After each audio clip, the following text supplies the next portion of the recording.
Welcome to our deep dive into the biblical texts.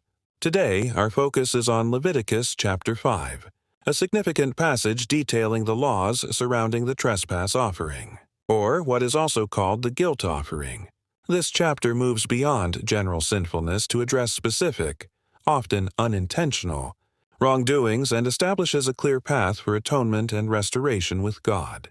The chapter outlines three principal scenarios that would render a person guilty and in need of this offering. The first case involves a failure of civil duty. If a person is a witness to an event, having seen or learned of it, and hears a public adjuration to testify but remains silent, they bear their guilt.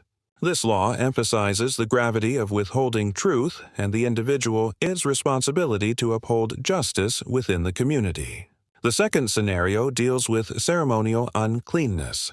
If someone touches an unclean thing, such as the carcass of an unclean wild beast, unclean livestock, or an unclean creature that swarms on the ground, and they do so unknowingly, they are still considered unclean and guilty once they become aware of it.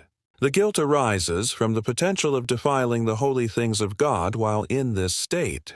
It's a lesson in the pervasive nature of sin and the need for constant awareness of one's spiritual state. The third situation addressed is that of a rash or thoughtless oath.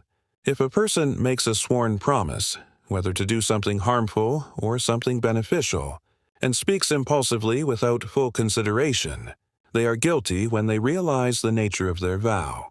This serves as a powerful reminder of the weight of one's words and the sanctity of oaths made before God and man.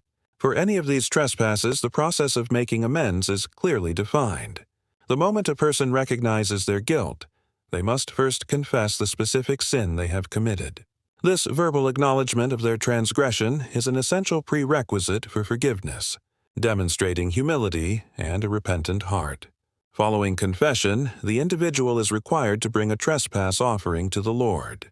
The prescribed sacrifice for one who could afford it was a female from the flock, either a lamb or a young goat, to be presented as a sin offering. The priest would then perform the rite of atonement on their behalf, ceremonially cleansing them from their sin. However, a remarkable aspect of this law is its inherent grace and provision for the poor. The Lord ensures that atonement is accessible to all, regardless of wealth. If a person could not afford a lamb or goat, they were permitted to bring 2 turtle doves or 2 young pigeons. One bird would serve as the sin offering, and the other as a burnt offering, each offered according to specific priestly procedures to secure atonement. The provision extends even further. In the case of extreme poverty, where even 2 birds were too great a financial burden, the law allowed the person to bring 1/10 of an ephah of fine flour as their sin offering. Significantly, no oil or frankincense was to be added, distinguishing it from other grain offerings because it was a sin offering, representing the stark reality of sin without celebratory elements. The priest would burn a memorial portion on the altar, and atonement would be made. Leviticus Chapter 5, therefore, paints a profound picture of God's character. He is a God of absolute holiness who takes sin seriously, yet he is also a God of immense mercy and compassion.